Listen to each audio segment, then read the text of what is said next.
Now, let us go back. You were born in? Moorhead, Mississippi, in Sunflower County, Mississippi. Okay. And you went to high school where? At Gentry High School. Okay. Mighty Rams. Okay. Yes. I always tell people, hey, shout out to your school. Yes. So we want everybody to know, oh, that's my classmate or whatever.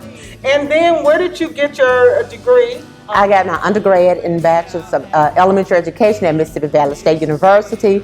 I got a master's in special education and elementary education at Delta State, and a specialist at Delta State University in education as well. Oh, we love that. We need that. Yes, we definitely need that. So tell us your heart for writing this children's book. First of all, my mother was an educator. She taught me in the 3rd grade, and I've always been passionate about reading. And as we began to progress within the educational profession, I noticed that the children's reading scores and just reading levels were not up to par, and it was due to basically their vocabulary.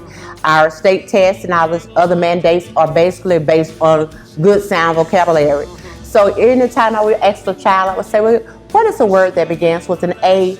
99% said apple. And I was wondering why weren't they saying avocado, other words that were indicative of that. So at the back of this book, we have words that they can say like avocado, asparagus. They can expand the vocabulary. Yes. And anchovies and then beef burritos, instead of saying the basic words. So my goal was to expand students' vocabulary. So I found out another thing, our children don't have any concept of social studies. We used to learn the 50 states, the capitals, and they're not even familiar with that. And a lot of people from my area have not even gone outside of their area to travel. Some have, but the majority hasn't. So that's the reason I said, like, A is for Abigail, she is from Albuquerque.